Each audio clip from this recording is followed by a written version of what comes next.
Welcome, welcome everyone to the next edition of the Stay on Course podcast. Today I have Katie Lantukh, and she cares a lot about creating marketing messaging so that you are proud to share it. And as the founder of Murphy Marketing, Katie and her team of messaging specialists help businesses attract their best fit clients with marketing messaging that can stop the scroll. Welcome, Katie, to the Stay on Course podcast. Thank you so much for having me.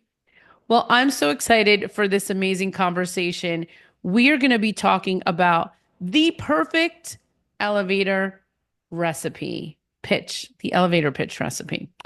And we're going to get right into that. But, Katie, before we get started, I ask all of my guests, what's your favorite food? My favorite food is any kind of Mexican food, but I really love tacos. Mm, okay. Did you have like a Taco Tuesday night? Yes, we have Taco Tuesday, Margarita Monday, like any excuse, we will eat Mexican food. Any excuse for Mexican is it? You know what? I'm having tacos for dinner. Tonight's Thursday, and we're having tacos for dinner. Okay, perfect. Yeah. So it's going to be a good day. All right. So you have a marketing agency. Tell us a little bit about your agency.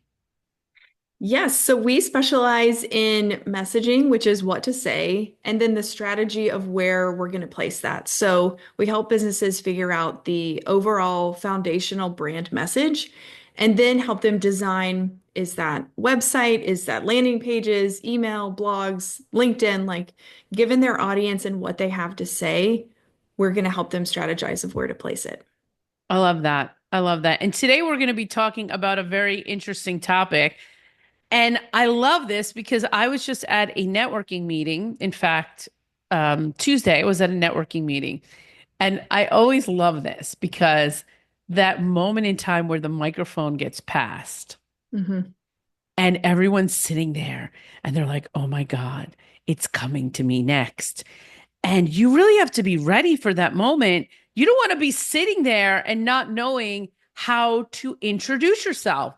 And so Hmm. in that moment, you really just need like a 10-second intro because there's 60 people in the room. You can't give a dissertation.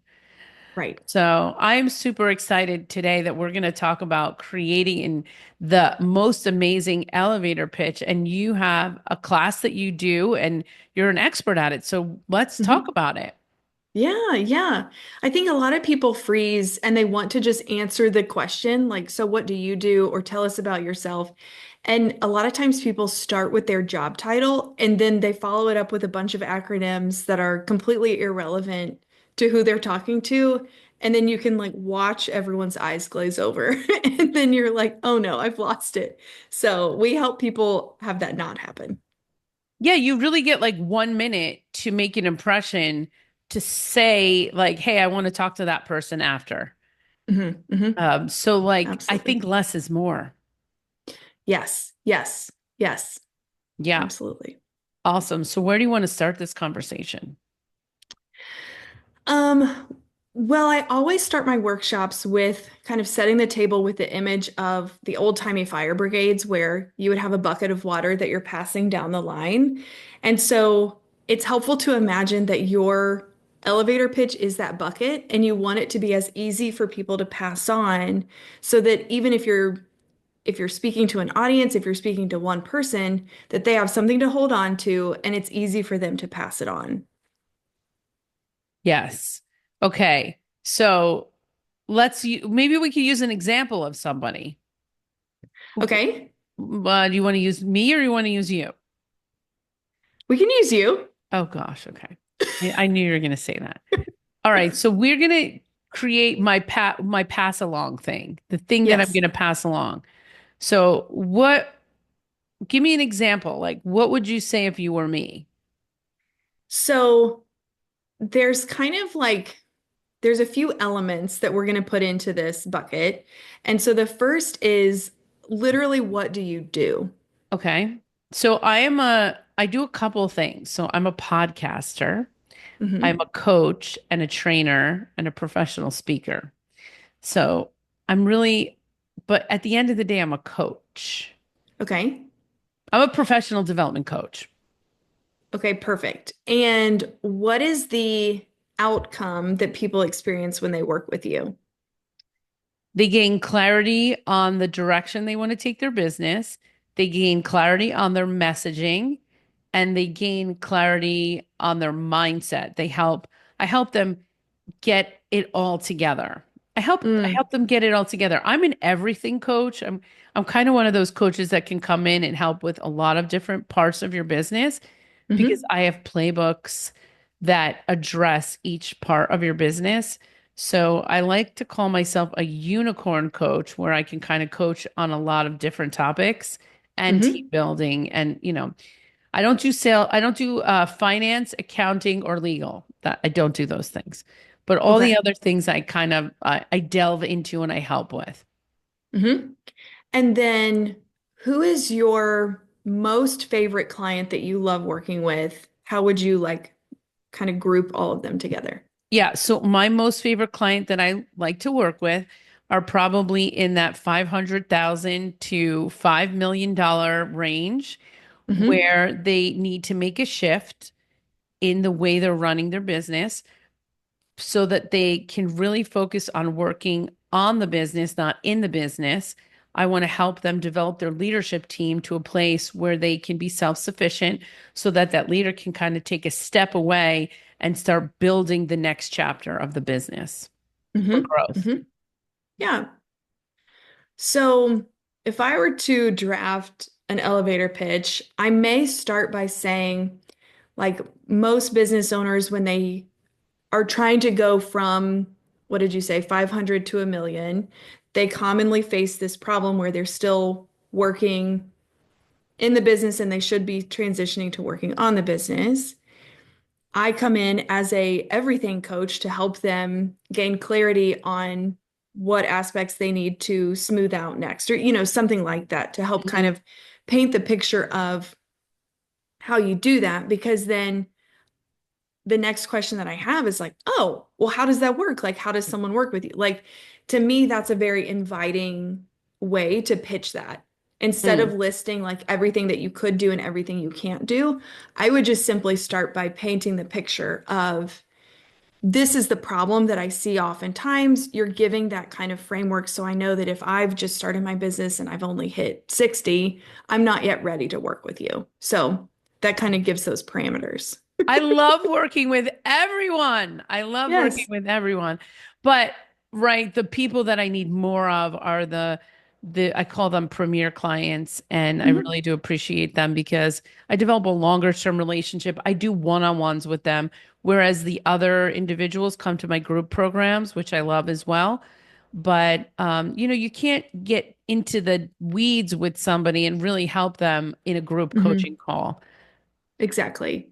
And I find too that oftentimes people are very hesitant to like put those parameters on who they want to work with because they're like, well, I could work with everyone and I don't want to leave anyone out to dry.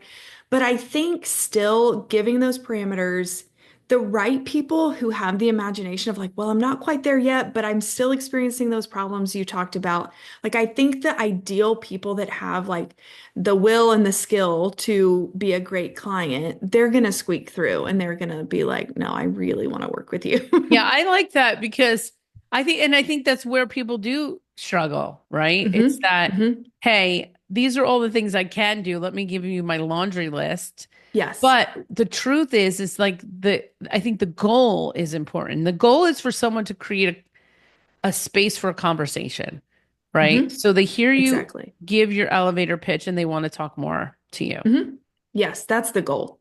Yeah. And so if you've done that, you've been successful. You don't have to give them your laundry list. Yes, because that could be in the sales call. That's right. That's right. And I hope everyone's listening, like really listening to that because so many of us are going to be struggling with that. hmm hmm Yeah, I love You feel that. like you have to shoot your shot, like you have to get it all out because that's your one chance. But if you do this elevator pitch well, you will have a follow-up question. Yes, absolutely. Absolutely. Okay, so what's next? What's the next ingredient? Um, the next piece I think is really helpful, that I think is really helpful is the timing. So You need flexibility in your elevator pitch to have a really short version if you're like literally passing a mic and you have 10 seconds or 30 seconds or something.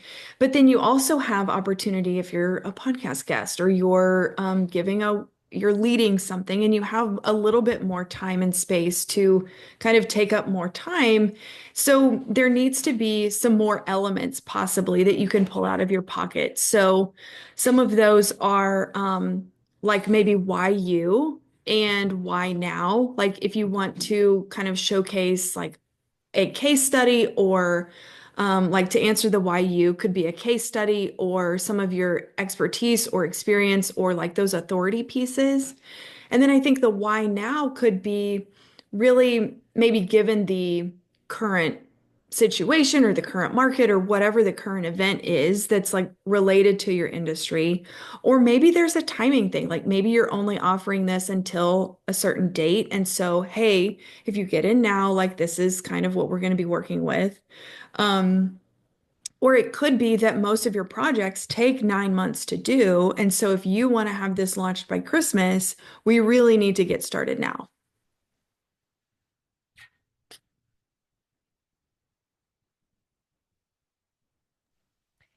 Wow, that's awesome. I think that it's really important for the timing. It's also important to really understand how much time you need for different events and things like that. Hmm. Hmm. Like, what is your 2 minute? What is your 3 minute? Your 5 minute? And all those other things as well. Right. Right. So, okay, that's awesome. And then what else do we need to know? I think closely tied to the timing and the kind of taking up that space is really being careful to be simple. Like simplicity is so key because a lot of times subject matter experts or people who just do a lot of things, they want to be comprehensive. Like you're brilliant, you offer a million different things, but the risk of that is that your audience may feel kind of lost or they may kind of feel stupid. Like if you go into the weeds too too quickly on the details and the acronyms and all of the numbers, maybe like we just want to make this so accessible and again, like easy to pass that bucket. Yeah. It's super easy, not to complicate it. And then, it's this takeaway. Like, what is it that you're mainly trying to sell? I think about this a lot because my program can be complicated. There's a lot that I work on with people. I can have an Hmm. engagement with somebody for a year. So it's not just like one thing we're working on. And Right. so just how do I get them in the door? How do I get them to buy a minimum viable product from me or Hmm. service so that they're not running away from me because they're confused? Right, right. So maybe the piece of your elevator pitch that you're leading with is that first step. Like it's not the whole 12 months, but it's that first like how you get their value, how you help them get value really quickly. Yes. Absolutely. And I offer this program. I have a before I lead program, and Hmm. we meet 3 times a week. And we work on sales, we work on time management, and we work on speaker coaching. But the thing is even when I start to explain that to people, it's already too much. Right. Hmm. It's too Hmm. many things. Like I think I need to just talk about one of them. Right. Or what is the thread for all of them? Like a lot of times people are so busy. But if we give them the accountability of meeting 3 times a week, we're able to actually make huge progress in a very short amount of time because we're dedicating that time. Like there's a thread somewhere Right. that links those together. Yeah, it's business accountability and community, really, Hmm. through the mechanism of professional development. Because in those times that we're meeting, where you're staying accountable, you're also learning valuable information that's going to help to bring your business to the next level. So that's Yes. an interesting thing right there. Hmm. Maybe I need to just sell it as that, like community and accountability. We meet 3 times a week and we work on speaking, selling, and time management. Hmm. So the Hmm. other things can't get in the way. You've set aside this time. Yeah. I think that would be very compelling. Yeah. And the thing is like we work in those times. It's not like Hmm. I'm not, I'm not telling people to sit there with me for 3 hours without doing work. Like we're working, they're Hmm. working on their own stuff in those 3 hours so that although you're coming to this community accountability group, you're also getting your own work done because the truth is you're not going to do it by yourself. No, no, there's always other stuff to do. Yeah, there people just don't want to do the stuff that I'm teaching by themselves. Mm-mm. And No. and I'm like, "Well, where's your lead generation? What how much time are you doing that? Like where is it in your calendar? Show me your calendar. Show me your calendar and I will tell you how successful you are or Mm-hmm. will become. Show me your calendar." Because I need everything on the calendar that you're doing every day. And if you're not scheduling that on Fridays for the next week, you're not really planning it out right.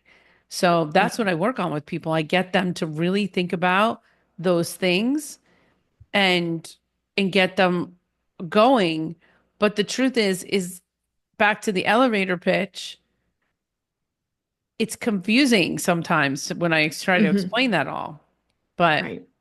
so it's like you got to grab onto the one thing that's going to resonate with people and not confuse them. Because I've been, Hmm. we've all listened to those people. Yes, yes. And you can see, I think that's the interesting thing about thinking about your elevator pitch with like the ingredients of it, because you can tell like when their eyes glaze over or when they start like checking to see if the drink line has gone down. They're looking for an out. And if you notice like, okay, I did not explain the problem well. Next time I do this, I'm going to try a different angle. So it's like a continual refinement, but Yeah. you can watch people's body language Yeah. I or mean, listen to their follow-up questions. yes. So wait, there's two parts to this, okay? So the other day I mentioned I went to a networking meeting. They handed the mic around. I was cracking up. In my mind, I was cracking up because like everyone, a lot of the people, like I can say everybody, so many of them were nervous. And they Mhm. pick up the microphone and they're like, "Hi, my name's Julie, and I am a florist from the West Palm Beach area. Thank you." And I'm like, okay. No further questions. Like, Like, cool. just use your voice. Like, you're not Hmm. whispering. You didn't get on the microphone to whisper, right? And Hmm. the people were just quiet and Yeah. scared. And I'm just thinking to myself, now here's my opportunity. I Hmm. probably should have just talked to them about the Before I Speak program because that would have helped and wooed them to talk to me because I could have, like, I wish I had the mic after everybody was done. And I Hmm. wish I said, so if you got nervous to pick up the mic at any point, if you were waiting for your turn to be called and you didn't know what to say and you didn't know how to say it, contact me. Let's talk. Let's have a consultation and we'll work to get you ready to take the mic. Like that would have been better. Hmm. Hmm. Yeah. But next time, that's the relevance piece, right? Like that's the audience that you're going to be speaking to. Yeah. So then that's what you pull out of your pocket. Get ready to take the mic. Hmm. And it's not like I'm talking about a podcast. I'm just talking about regular everyday life. If you want to be a business owner and you're wanting to be successful, you have to be ready to take the mic. That is my Hmm. thing. Take the mic. Hmm. And Hmm. that's in business and that's when you go to a conference because that is going to bring you some sort of recognition. And this is just like an example. I went to the Patrick Bet David event last year in West Palm Beach. Do you know who he is? He's the No. he's a podcaster, he's kind of Okay. famous and he's a business coach. He does an event Hmm. and there's like 10,000 people at this event this year coming. Well, this girl was walking around the lobby and there was of course a camera crew with the microphone and I'm like I'm going to get on that mic. I'm going to get that microphone in my hand. So I went up to the people and I'm like, "Can I say something?" Well, I am now on the sign up page with The Rock and Robert Kiyosaki and Will Cadera from the Yeah. Yeah, I'm on the Unreasonable same hospital. unreasonable hospitality. Yeah. I'm on the same page as them. I'm the only female with my partner, Teresa, from my company. Hmm. She's on there as well. And we're there on the webpage. Wow. Just But because it's you stepped up. because I picked up the mic. How Hmm. many other women did not pick up the mic? I'm sure that if there was another woman that picked up the mic, they would have picked them over me. But guess what, guys? I was the only one that picked up the mic. And now I have something. I have a screenshot. I shared it on my LinkedIn. Maybe they're going to ask me to do a panel. I don't know. I've contacted them multiple times to see if I can get on their stage, Hmm. to see if I can like get the mic again. But really, it's just because I was willing to pick it up. Hmm. Hmm. Yeah. Yeah, So you have to be willing to pick up the mic absolutely. and you have to be ready with your elevator pitch. Hmm. Hmm. So that elevator pitch, we have the ingredients here. I'm going to map it out in the show notes for you. Use ChatGPT. Get Yeah. ChatGPT to help you get it refined. Hmm. All right. So, what other advice do you have before we close out our podcast today? Other advice, I guess when you're testing your elevator pitches, I think two big signs that it's working are they ask a follow-up question like, "Oh, how does that work?" Or like, "What does it cost to work with you?" Like those are really good signals.